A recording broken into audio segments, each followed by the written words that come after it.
ದೇಶ ವಿರೋಧಿ ಘೋಷಣೆಗಳು, ಚರ್ಚೆಗಳು ಹಾಗೆ ಭಾರತದ ಸೈನಿಕರ ವಿರುದ್ಧದ ಚರ್ಚೆಗಳಿಗೆ ಬೆಂಗಳೂರಿನ ಕೆಲ ಪ್ರತಿಷ್ಠಿತ ಯೂನಿವರ್ಸಿಟಿಗಳು, ವಿಶ್ವವಿದ್ಯಾಲಯಗಳು ವೇದಿಕೆಯನ್ನು ಒದಗಿಸಿಕೊಡ್ತಾ ಇದೆಯಾ? ಈ ಅನುಮಾನಕ್ಕೆ ಕಾರಣ ನೆನೆ ಇದೇ ಹೊತ್ತಿಗೆ ಸರಿಯಾಗಿ ಬೆಂಗಳೂರಿನ ಪ್ರತಿಷ್ಠಿತ ಅಜೀಂ ಪ್ರೇಮ್ಜಿ ಯೂನಿವರ್ಸಿಟಿಯ ಹೊರಭಾಗ ಹಾಗೆ ಒಳಭಾಗದಲ್ಲಿ ಆದಂತಹ ಕೆಲವೊಂದಷ್ಟು ಸಂಘರ್ಷಗಳು, ಭಾರತದ ಸೈನಿಕರನ್ನ ಅತ್ಯಾಚಾರಿಗಳು ಅಂತ ಬಿಂಬಿಸುವ ಚರ್ಚಾ ಕಾರ್ಯಕ್ರಮಕ್ಕೆ ಈ ಒಂದು ವಿಶ್ವವಿದ್ಯಾನಿಲಯ ವೇದಿಕೆಯನ್ನ ಒದಗಿಸಿಕೊಟ್ಟಿದೆ ಅಂತ ಹೇಳಿ ಅಖಿಲ ಭಾರತೀಯ ವಿದ್ಯಾರ್ಥಿ ಪರಿಷತ್ನ ಕಾರ್ಯಕರ್ತರು ಪ್ರತಿಭಟನೆಯನ್ನ ಮಾಡಿದ್ರು. 19 ಮಂದಿ ABVP ಕಾರ್ಯಕರ್ತರ ವಿರುದ್ಧ ಕೇಸ್ ಕೂಡ ದಾಖಲಾಯಿತು. ಆದರೆ ಇಲ್ಲಿ ಅತ್ಯಂತ ಗಂಭೀರವಾದ ಚರ್ಚೆಯ ವಿಚಾರ, ದೇಶ ವಿರೋಧಿ ಘೋಷಣೆಗಳು, ದೇಶಕ್ಕೆ ಅಪಾಯವನ್ನ ತಂದೊಡ್ಡುವ ಮನಸ್ಥಿತಿಯ ಕೆಲ ವ್ಯಕ್ತಿಗಳು ಹೊರಗಿನ ಯೂನಿವರ್ಸಿಟಿಯಲ್ಲಿ ಇದ್ದಾರೆ ಅನ್ನೋ ರೀತಿಯ ಚಿತ್ರಣ ಇದ್ದಾಗ, ಇಲ್ಲ ನಮ್ಮಲ್ಲೂ ಕೂಡ ಅಂಥದ್ದೇ ಘಟನೆಗಳು ನಡೀತಾ ಇದೆಯಾ ಅನ್ನೋ ಅನುಮಾನಕ್ಕೆ ನೆನ್ನೆಯ ಆರೋಪ, ಸಂಘರ್ಷ ಎಲ್ಲ ಘಟನೆಗಳು ಕೂಡ ಸಾಕ್ಷಿಯಾಗಿ ಹೋಯಿತು. ನೆನೆ ಈ ಪ್ರತಿಭಟನೆಯಲ್ಲಿ ಭಾಗಿಯಾಗಿದ್ದ ವಿದ್ಯಾರ್ಥಿಯೊಬ್ಬರು ಮಾತನಾಡಿದ್ದಾರೆ. ಹಾಗೆ ಈ ಆರೋಪಕ್ಕೆ ಯೂನಿವರ್ಸಿಟಿಯವರು ವಿದ್ಯಾರ್ಥಿಗಳ ಜೊತೆಯಲ್ಲೇನೆ ಮಾತನಾಡೋ ಸಂದರ್ಭದಲ್ಲಿ ಸ್ಪಷ್ಟನೆಯನ್ನ ನೀಡಿದ್ದಾರೆ. ಚರ್ಚೆ ಪ್ರಾರಂಭಕ್ಕೆ ಮುಂಚೆ ಆ ವಿದ್ಯಾರ್ಥಿಯ ಹೇಳಿಕೆ ಜೊತೆಗೆ ವಿಶ್ವವಿದ್ಯಾನಿಲಯದ ಕಡೆಯಿಂದ ಅನಧಿಕೃತವಾಗಿ ಬಂದ ಸ್ಪಷ್ಟೀಕರಣ, ಸಮರ್ಥನೆ, ಅದರ ಎರಡು ಹೇಳಿಕೆಗಳನ್ನು ಗಮನಿಸಿ ಚರ್ಚೆ ಪ್ರಾರಂಭ ಮಾಡೋಣ. ಭಾರತೀಯ ಸೇನೆಯವರು ರೇಪಿಸ್ಟ್ಗಳು ಅಂತ ಕಾರ್ಯಕ್ರಮ ನಡೆಸ್ತಾ ಇದ್ರು. ಆ ಕಾರ್ಯಕ್ರಮವನ್ನು ನಿಲ್ಲಿಸಲಿಕ್ಕೆ ನಾವು ಹೋಗಿದ್ವಿ.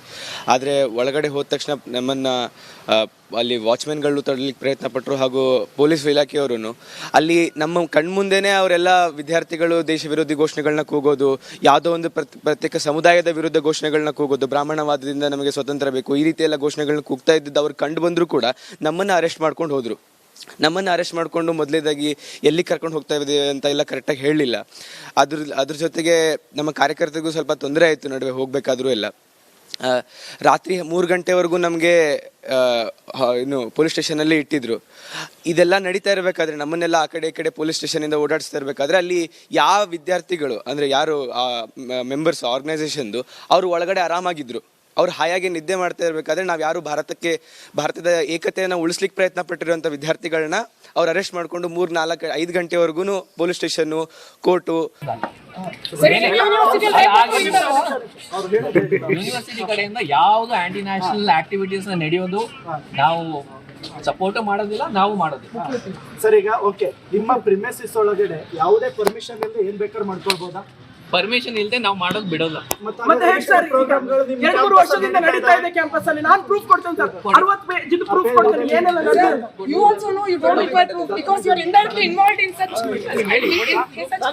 ಸರ್. ಒಂದು ನಾವು ನಿಮಗೆ ನೋಡಿ ಸರ್, ನಾವು ಪ್ರೂಫ್ ಕೊಡಕ್ ಬಂದಿಲ್ಲ ಸರ್.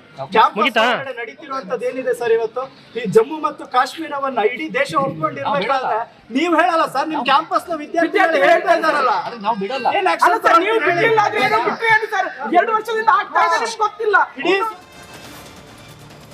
ನಾವು ಬಿಡೋದಿಲ್ಲ, ಅಂಥದ್ದೇನು ನಡೆದಿಲ್ಲ ಅಂತ ಹೇಳಿ ಯೂನಿವರ್ಸಿಟಿ ಕಡೆಯಿಂದ ಬಂದವರು ಹೇಳ್ತಿದ್ದಾರೆ. ಆದರೆ ABVP ಆ ಸಂಘಟನೆಯ ಕಾರ್ಯಕರ್ತರ ಆರೋಪ ಏನು ಅಂತಂದರೆ, ನಾವು ಕಳೆದ ಅನೇಕ ತಿಂಗಳುಗಳು, ಇನ್ಫ್ಯಾಕ್ಟ್ ವರ್ಷಗಳಿಂದ ಗಮನಿಸ್ತಾ ಬಂದಿದ್ದೀವಿ, ಇಂಥ ಅನೇಕ ಕಾರ್ಯಕ್ರಮಗಳಾಗಿ ಹೋಗಿದೆ.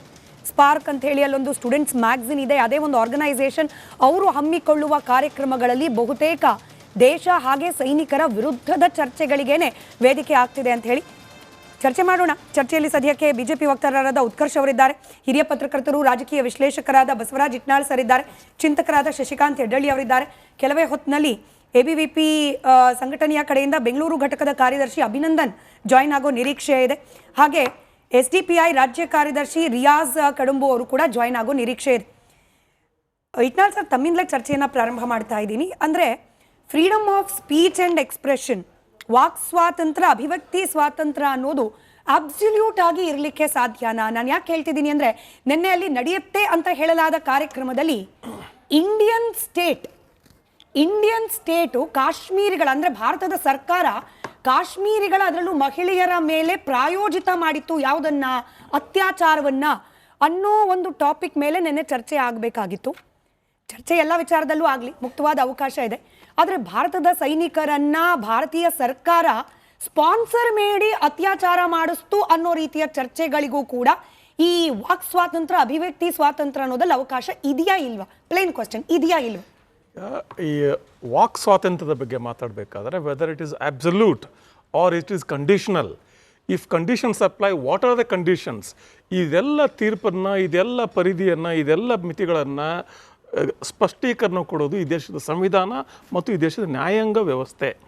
ಇಲ್ಲಿನ ಯಾವುದೋ ಒಂದು ವಿದ್ಯಾರ್ಥಿ ಸಂಘಟನೆ, ಅದು NSU ಆಗಿರಲಿ, ABP ಆಗಿರಲಿ, SF ಆಗಲಿ, ಇವರಲ್ಲ. They can not be doing this on their own. Yes, ನೀವು ಹೇಳಿದ್ರಲ್ಲ ಸೈನಿಕರ ಮೇಲೆ ಈ ಆರೋಪ ಭಾಳ ಗಂಭೀರವಾದ ಆರೋಪ, ಆ ಥರ ಆರೋಪ ಮಾಡಬಾರ್ದು. ಯಾಕೆ ಇಲ್ಲಿ ಒಂದು 2-3 ತಪ್ಪುಗಳು ಎರಡೂ ಕಡೆ ಆಗಿದೆ. ಈಗಲ್ಲ, ಮುಂಚಿನಿಂದನೂ ಕೂಡ. ಈ armed forces special provision act ಅಂತ ಇದೆ, AFSPA. ಈಗ ನಮ್ಮ ಕೆಲವು ಕಾನೂನಲ್ಲಿ ಅರೆಸ್ಟ್ ಮಾಡಿ ಬೇಲ್ ತಗೊಂಡು ಅದೇನೇನೋ ಕೆಲವೊಂದು ಪ್ರಕ್ರಿಯೆ ಇರ್ತದೆ, ನಾರ್ಮಲ್ ಪ್ರೊಸೀಜರ್. ಆ ನಾರ್ಮಲ್ ಪ್ರೊಸೀಜರಿಂದ ನಾವು ಯಾವುದನ್ನು ಡೀಲ್ ಮಾಡೋಕ್ಕಾಗೋದಿಲ್ವೋ ಈ ಭಯೋತ್ಪಾದಕ ಚಟುವಟಿಕೆಗಳಿಗೆ, ಅದಕ್ಕೆ ನಾವು ಮಕೋಕಾನೋ, ಟಾಡಾನೋ, ಅನೇಕ ಬೇರೆ ಬೇರೆ ಸ್ಪೆಷಲ್ ಕಾನೂನುಗಳನ್ನ ತೊಗೊಂಡ್ಬಂದ್ವಿ. ಈ ಸ್ಪೆಷಲ್ ಕಾನೂನುಗಳನ್ನ ಮೀರಿದ ಸ್ಥಿತಿಗಳಿಗೆ AFSPA ಬಳಸ್ತೀವಿ. ಅಂದರೆ ಅಲ್ಲಿ ಪರಿಸ್ಥಿತಿ ಸಹಜವಾಗಿರೋದಿಲ್ಲ, ಯಾವುದೇ ಇಮ್ಯಾಜಿನೇಷನ್ ಸಹಜವಾಗಿರೋದಿಲ್ಲ ಅಂತಲ್ಲಿ ಮಾತ್ರ ನಾವು AFSPA ಬಳಸ್ತೀವಿ.